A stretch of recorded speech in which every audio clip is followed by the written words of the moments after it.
আর বৃষভানু কে ছিলেন? এবার রাধারানীর জন্ম কি করে হলো, রাধারানীর জন্ম বৃত্তান্ত আরম্ভ করা হয়েছে। রাধারানীর জন্ম বিষয়ে খুব মন দিয়ে শুনবেন। ভগবতী পূর্ণমাসী, পূর্ণমাসী কে?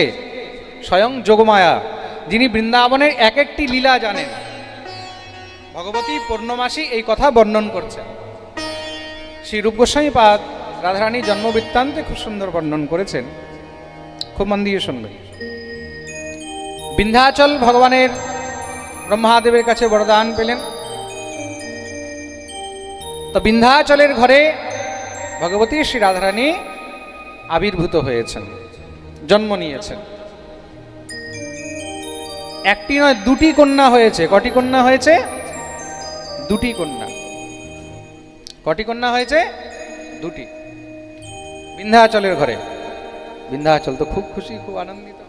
আর এইদিকে শ্রী রাজা বৃষভানু রায় আর তার স্ত্রী ভগবতী কীর্তিদা। কীর্তিদার মায়ের নাম হলো ভগবতী মুখরা দেবী। কি নাম? মুখরা দেবী। এই কীর্তিদার যে বাপের বাড়ি, সেই বাপের বাড়ি গ্রামের নাম হলো মুখরাই। কি নাম? মুখরাই। খুব মন দিয়ে শুনবে। যখন আপনারা ব্রজ 84 ক্রোশ দর্শন করবেন, রাধারানীর তখন দিদার বাড়ি, যেটাকে আমাদের এখানে বলে নানি ঘর, নানি ঘর বলে না, রাধারানীর মামার বাড়ি হলো মুখরাই, গ্রাম মুখরাই। ভগবতী মুখরা দেবী তার কন্যা কীর্তিদাকে বিবাহ দিয়েছেন কার সঙ্গে? বৃষভানুর সঙ্গে বিবাহ হয়েছে, দীর্ঘদিন হয়ে গেল, কোনো সন্তান হচ্ছে না। মুখরা দেবীও খুব চিন্তিত। এই দুইজন মিলে খুব চিন্তিত হয়েছেন। ভগবতী মুখরা দেবী কার কাছে শুনেছেন? একজন ঋষি, তার নাম হলো ক্রতু ঋষি। কি নাম? ক্রতুমুনি। তা এই ক্রতুমুনির খুব সাধন ভজনের প্রভাব আছে। তা সাধু বৈষ্ণব তাদের কৃপা হলে কি না হয়। তিনি নিজের মেয়ে কীর্তিদাকে বললেন, শুনেছি ক্রতু ঋষি ব্রজে এসেছেন, তো তোমরা একবার গিয়ে তার সঙ্গে দেখা করো। তো মায়ের ঘরে, মায়ের কাছে যখন শুনেছেন, আচ্ছা মেয়ের ঘরের সন্তান না হলে মায়ের খুব চিন্তা হয়, তাই তো? খুব মন দিয়ে শুনবে। কিন্তু মেয়ের ঘরে যদি সন্তান না হয়, তো শ্বশুর বাড়ি থেকে বেশি চিন্তা কিন্তু বাপের বাড়িতে হয়, মায়ের হয়। কেন? যদি বাচ্চা না হয়, সন্তান না হয়, তার সবাই কেউ বাঁচ বলবে, কেউ বন্ধা বলবে, তাই তো? হ্যাঁ। আর মেয়ের ঘরে সন্তান হলে তখন কি হবে? তখন আরো আনন্দ হবে। মেয়ের ঘরে সন্তান হয়েছে মানে ঘরে মেয়ের আরো প্রতিষ্ঠা বাড়ল। তো প্রত্যেক মারাই চায় যেন আমার মেয়ের ঘরে সন্তান হোক।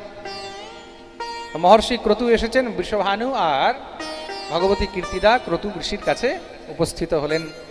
গিয়ে চরণ বন্দনা করেছেন, সুন্দর স্বাগত সৎকার করে ঘরে নিয়ে আসলেন। তাদের বাড়ি কোথায়? রাবল। খুব মন দিয়ে শুনবে। বাড়ি কোথায়? গ্রামের নাম কি?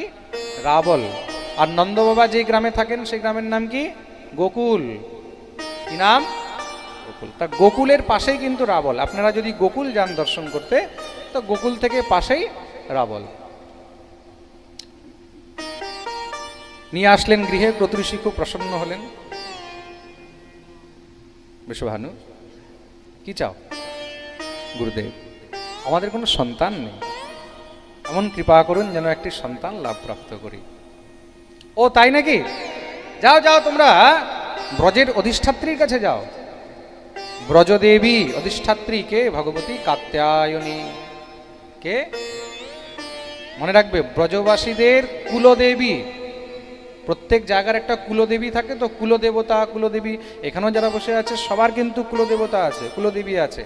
কেউ যদি না জেনে থাকো, তাহলে নিজের বংশের মধ্যে যারা বয়স্ক আছে তাদের কাছে জেনে নেওয়া উচিত। বছরে একবার হলেও কুলদেবতা, কুলদেবীর পুজো করা উচিত। নিজের কুলদেবতাকে, কুলদেবীকে কখনো ত্যাগ করতে নেই।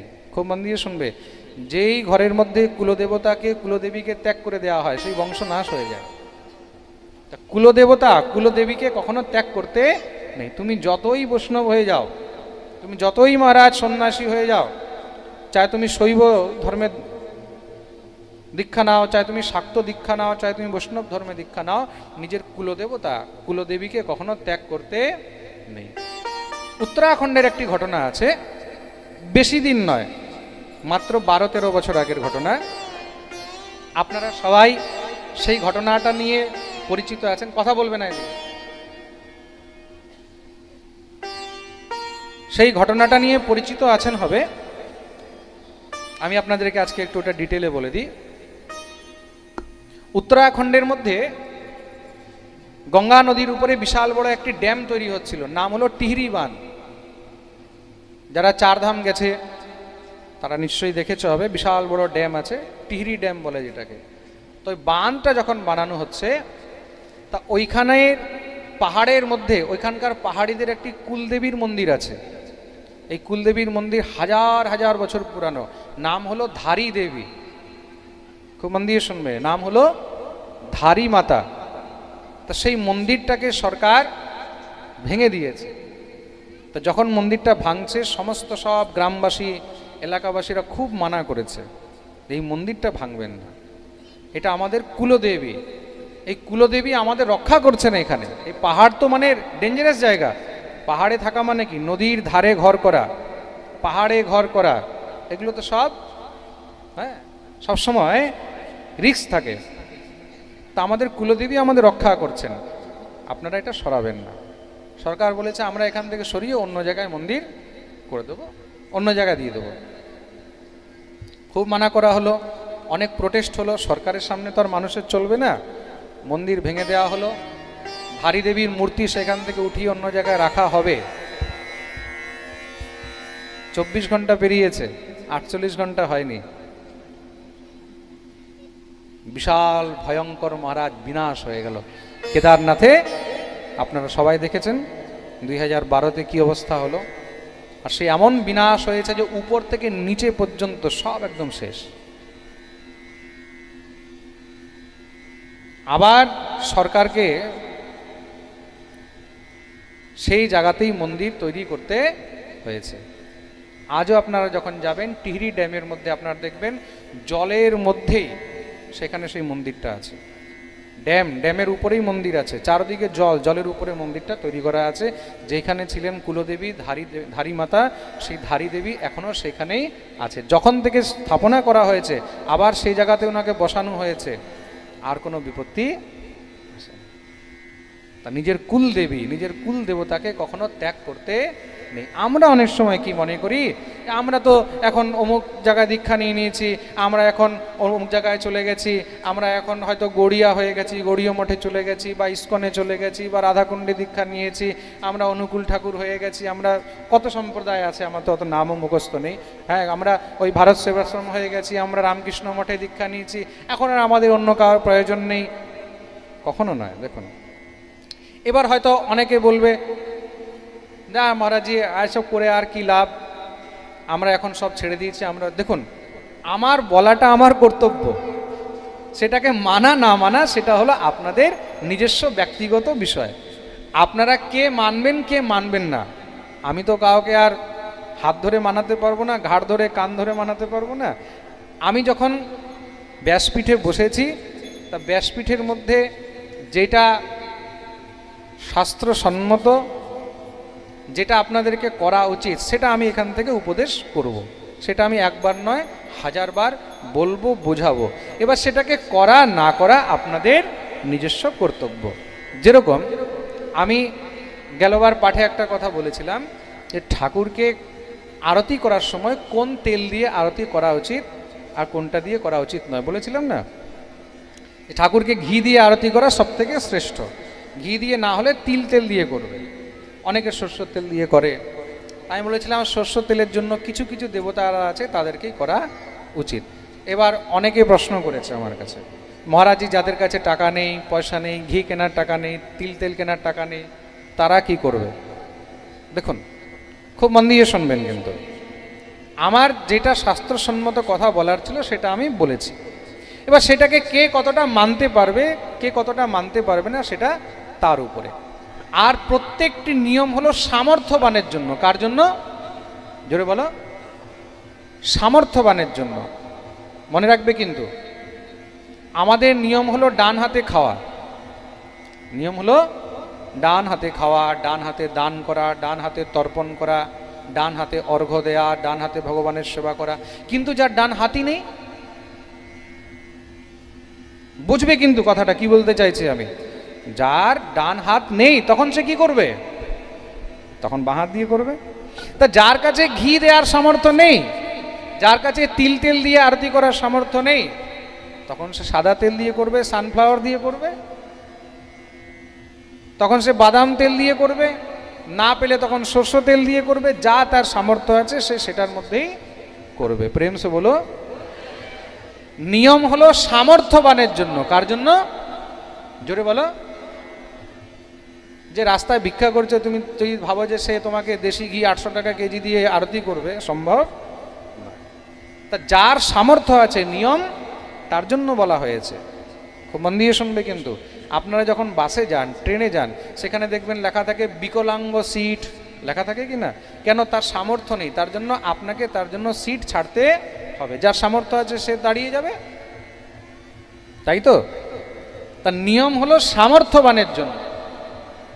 যার বংশ, কুল, পরিবার এসব দিয়ে কোনো লেনা দেনা নেই, তাকে কুলদেবী কুলদেবতা মানারও কোনো দরকার নেই।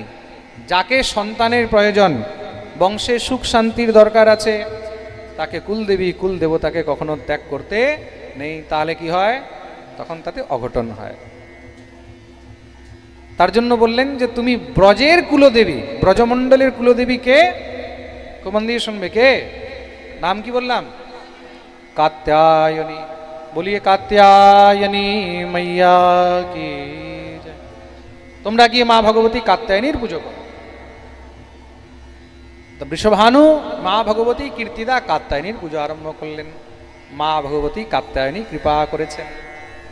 মা ভগবতী কাত্যায়নীর কৃপায় ভগবতী কীর্তিদার গর্ভ হলো, গর্ভে সন্তান এসেছে।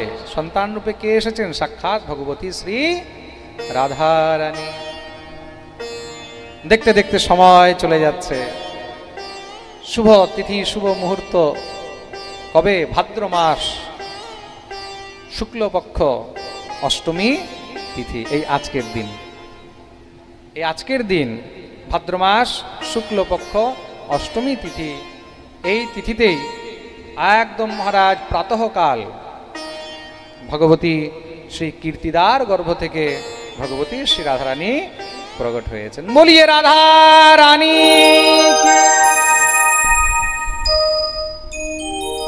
শ্রী রাধারানী প্রকট হয়েছেন। আর রাধারানীর প্রাগট্য নিয়ে এবার ভিতরে একটি গুপ্ত রহস্য আছে।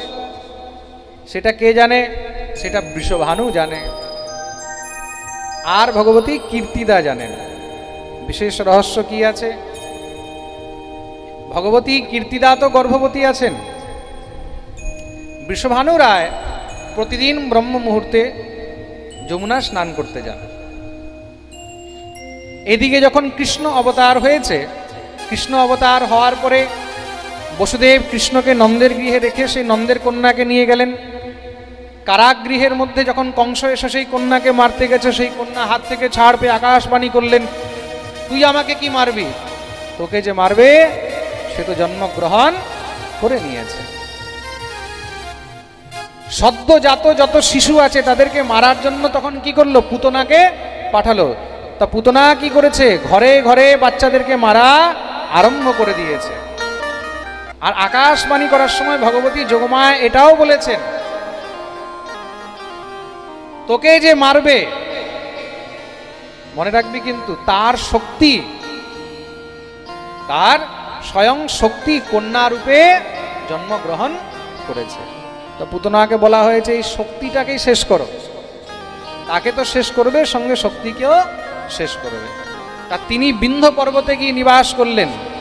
ভগবতী যোগমায়া কোথায় গিয়ে বসলেন? বিন্ধ্য পর্বতে। তার জন্য নাম হলো বিন্ধ্যবাসিনী। তা কংস পিছনে পিছনে পুতনাকে পাঠিয়েছে, বলে গেল কোথায়? বলে বিন্ধ্য পর্বতে। দেখো বিন্ধ্যাচলের আশেপাশে কোনো যদি কন্যা থাকে, সদ্যজাত সেই কন্যা দেখলেই মেরে ফেলবে। আর এইদিকে বিন্ধ্যাচলের ঘরে যখন জন্ম হয়েছে সেই কন্যার কিন্তু চোখ ফুটেনি, চোখ খুলেনি। দেখতে তো অপরূপ সুন্দরী, আহা সেই কি রূপ! হ্যাঁ, শ্রী রাধারানীকে দেখে মনে হয় যে তার সামনে কোটি কোটি চন্দ্রমাও লজ্জিত হয়ে পড়ে যাচ্ছে। প্রেম সে বলো।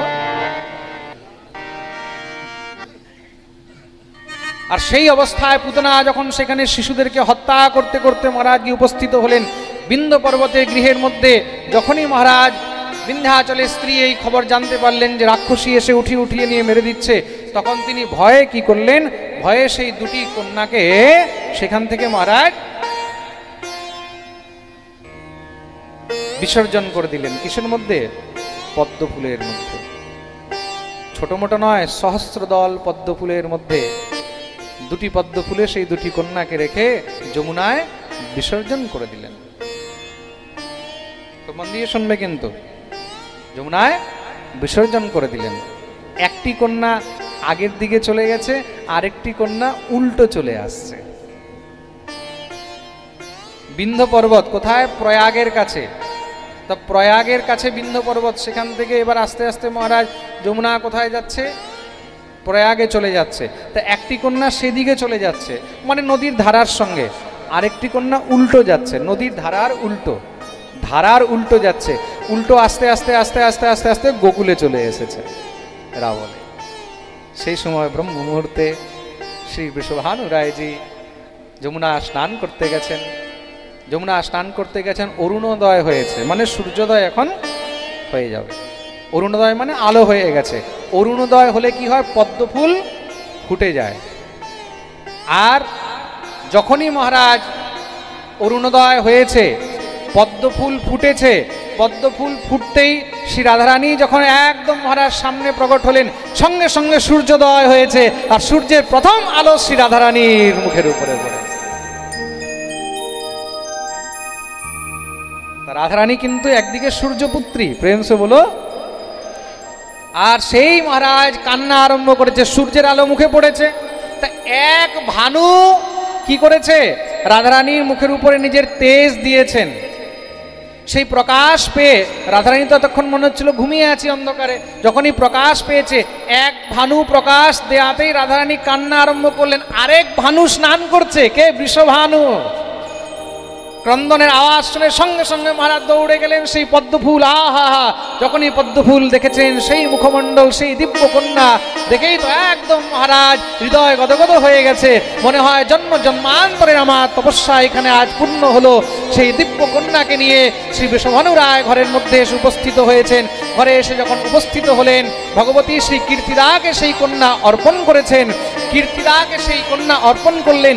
কীর্তিদার গর্ভ থেকে যেই কন্যা জন্ম নিয়েছে, সেই কন্যা আর ওই কন্যা এক হয়ে গেল। এই রহস্য অন্য কেউ জানতে পারলেন না।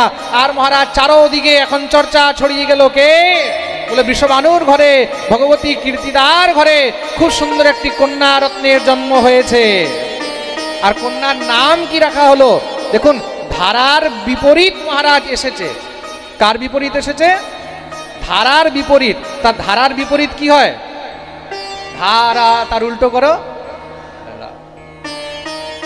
ধারার বিপরীত আসার কারণে নাম হলো রাধা। বলিয়ে রাধা রানী,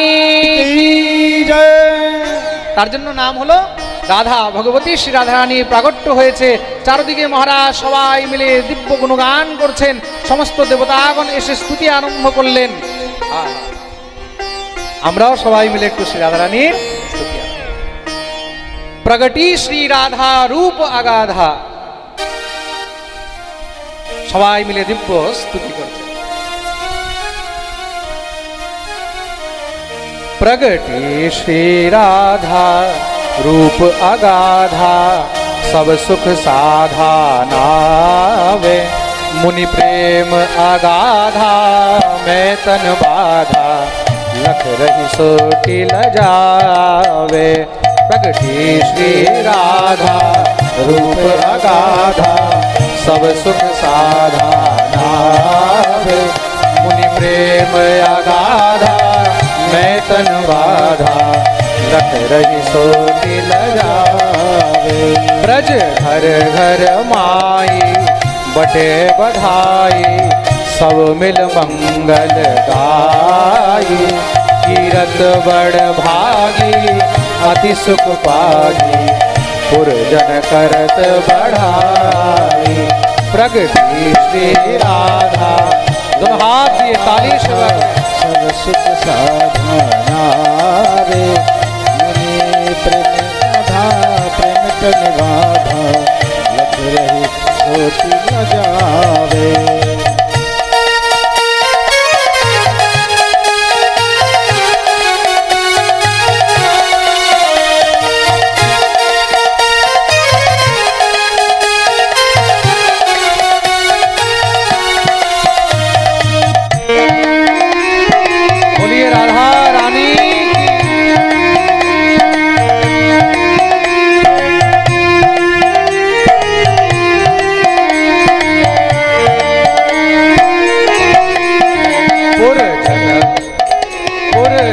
करत बढ़ाई सुर नर मुनि हर से सब आई। पुरजन करत बढ़ाई सुर नर मुनि हर से सब आई। प्रगति श्री राधा रूप अगाधा सब सुख साधा नावे। मुनि प्रेम अगाधा मैं तन बाधा लख रही सोती न जाए। ब्रज घर घर माई बटे बधाई सब मिल मंगल गाई। कीरत बड़ भागी अति सुख पागी पुरजन करत बढ़ाई। सुर नर मुनि हर से सुमन बरसे चढ़े विमाना आए। भय चित्र से ठाड़े लख सुर बाढ़े बाजे विविध बजावे। प्रगति श्री राधा रूप अगाधा सब सुख साधा नावे। मुनि प्रेम अगाधा मैं तन बाधा लख रही सोती ल जावे। लख रही सोती ल जावे लग रही सोती ल जावे। बोलिए राधा रानी जय। समस्त देवतागण मिले दिव्य स्तुति করলেন। চারদিকে মহারাজ সব ব্রজবাসীগণ খবর পেয়েছেন, ভিড় লেগে গেছে। শ্রী রাধা রানীর দিব্য মহারাজ দর্শন করার জন্য দূর দূর থেকে সব নরনারীগণ আসছেন। কিন্তু চারদিকে একটা চর্চা ছড়িয়ে গেছে, কি বলে মেয়েটি তো অন্ধ, দেখতে পায় না, চোখ খুলেনি। দিব্য মহারাজ বৃষভানুর ঘরে আনন্দ উৎসব চলছে, কিন্তু আনন্দ উৎসবের মধ্যে একটা কথাই শুনতে হচ্ছে, বলে এত সুন্দর কন্যা কিন্তু চোখগুলোই খোলেনি। আরে চোখ খুলবে কি করে? অত সংকল্প করে গোলক থেকে এসেছে, বলে যাকে দেখে যাচ্ছি তাকেই দেখে চোখ খুলল। এদিকে নিমন্ত্রণ গেছে কোথায়? নন্দগৃহে। কার ঘরে? নন্দের ঘরে মেয়ে হয়েছে। তা নন্দ, যশোদা, রোহিণী তারা সব এসেছেন। আর সঙ্গে কে? নিজের কালুয়াকে নিয়ে এসেছে, নন্দলালকে নিয়ে এসেছেন। মা ভগবতী যশোমতী নন্দলালকে নিয়ে এসে উপস্থিত। খুব সুন্দর নন্দরানীকে স্বাগত করে মহারাজ মহলের ভিতরে নিয়ে গেলেন। কন্যাকে দেখবে। এখন কন্যাকে মহারাজ যখন দেখতে এসেছেন, কন্যার তো চোখ বন্ধ। নন্দরানীও তো দেখে একদম চমকে গেলেন। কীর্তিদা, তোমার কন্যা তো অপরূপ সুন্দরী, হ্যাঁ, কিন্তু তার চোখগুলো এখনো খুললো না। তাহলে জীবনভর সে চলবে কি করে, দেখবে কি করে? ভগবতী মুখরা, কীর্তিদার মা, খুব দুঃখ করেছে নন্দরানী। এত সুন্দর ভগবান আমাদেরকে এই কন্যা দিল, মেয়ে দিল, কিন্তু তার চোখই খুলল না। আমি ভাবছি তার জীবনটা চলবে কি করে। নন্দরানী বললেন, চিন্তা করো না, তোমার এই কন্যার এখনো নয়ন খোলেনি তো, তোমার কন্যার নয়নের জন্য আমি নিজের নয়নমণি তোমাদেরকে অর্পণ করলাম। সঙ্গে সঙ্গে মা যশোমতী কি করেছেন? গোবিন্দকে রাধারানীর কাছে শুইয়ে দিয়েছেন। গোবিন্দ তো ছোট, কার কাছে শুইয়ে দিয়েছে? রাধারানীর কাছে। চিন্তা করো না, আমার কানাই আছে তো। তুমি কেন চিন্তা করছো? বলে সবাই পাশে শুইয়েছে, স্পর্শ হয়েছে, সবাই যখন বাইরে বেরিয়ে এসেছে, দুই বাচ্চাকে এক জায়গায় রেখেছে, কিছুক্ষণের মধ্যে জোরে জোরে আওয়াজ আসছে, উয়া উয়া উয়া উয়া, সব দৌড়ে আসলো। কি হলো? আরে শুইয়েছিল কোথায়? পায়ের কাছে। চলে গেছে কোথায়? রাধারানীর ডান দিকে। রাধারানী আছেন বামে, আর গোবিন্দ আছে ডানে। রাধারানীর দুটি নেত্র খুলে গেছে। কেন? যখনই গোবিন্দের স্পর্শ পেয়েছে, প্রিয়তমকে পেয়েছে, সঙ্গে সঙ্গে প্রিয়াজি নিজের নেত্র উন্মিলন করলেন, আও আও করে কাঁদতে লেগেছে, আর গোবিন্দ বুকে জড়িয়ে ধরেছেন। দেখতেই দেখতে শ্রী রাধারানীর নয়ন মুদিত হলো, নয়ন উন্মিলিত হলো। চারদিকে মহারাজ এই দিব্য আনন্দে সবাই নৃত্য করতে লেগেছেন। বলিয়ে রাধা গোবিন্দ ভগবান কি জয়। বিশ্বভানু রায় যে কি আনন্দ! যশোদা, তুমি তোমার নয়নমণি আমার মেয়ের কাছে দিলে, আমার মেয়ের দুটি নয়ন খুলে গেল। এবার আমি কি দেব? আমি কি দেব? যশোদা বলছেন, যার নয়নগুলো আমার নয়নমণিকে দেখে খুলেছে, আমাকে তোর সেই এই কন্যাটা দিয়ে দিস। বিশ্বভানু বললেন, ঠিক আছে, চিন্তা নেই, তাই হবে। হ্যাঁ, আমাদের ব্রজের মধ্যে নন্দগ্রাম আর বর্ষানার মধ্যে আপনারা যখন যাবেন, শ্রী রাধারানীর জন্মের সময় কিন্তু গোবিন্দের সঙ্গে বিয়ে ঠিক হয়ে গেছিল। খুব সুন্দর ব্রজবাসীরা তার পদগায়ন করে। খুব মন দিয়ে শুনবেন কিন্তু। বলে, আমি এই কন্যা দিয়ে দিলাম। প্রেম সে বলো। দিব্য আনন্দ বৃষভানুর আরম্ভ হয়েছে। আর সেই আনন্দে শ্রী বৃষভানু রায় কি করলেন? হো করে মহারাজ ব্রজবাসীদেরকে লুটালুটি আরম্ভ করলেন। আসুন আমরা সবাই মিলে রাধারানীর জন্মোৎসবের আনন্দ করব। আর এই জন্মোৎসবের সঙ্গেই আজকের আমরা এই দিব্য রাধা কথা, রাধা গোবিন্দ কথা রস আস্বাদনকেও বিশ্রাম দেব। সবাই মিলে এবার আমরা জন্মোৎসবের আনন্দ আরম্ভ করব। খুব সুন্দর মহারাজ সব ব্যবস্থা করা হয়েছে। যেরকম নন্দোৎসবের আনন্দ আপনারা করেছেন, এবার প্রথমবার সবাই রাধারানীর জন্মোৎসবের আনন্দ করবেন। জন্মে হে ভানু তনয়া, বিরজ মে বাজে বধৈয়া।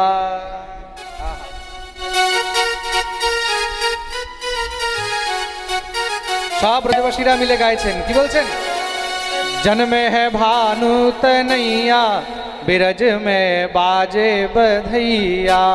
जन्मे है भानु तनैया, बिरज में बाजे बधैया। जन्मे है भानु तनैया, बिरज में बाजे बधैया। जन्मे है भानु तनैया, बिरज में बाजे बधैया। बाजे बधैया होता ता थैया, बाजे बधैया दोनों हाथ तुले। बाजे बधैया हता ता थैया, बाजे बधैया हो बाजे बधैया। जन्मे है भानु तनैया, बिरज में बाजे बधैया। जन्मे है भानु तनैया, बिरज में बाजे बधैया। এই দিব্য আনন্দে কে কে এসেছেন দেখুন। নারদ, দেবর্ষি নারদ, দেবতাগণ, সমস্ত সব ঋষি মুনি সবাই এসে দিব্য আনন্দ করছেন। আহা, বলিয়ে রাধা রানী কি।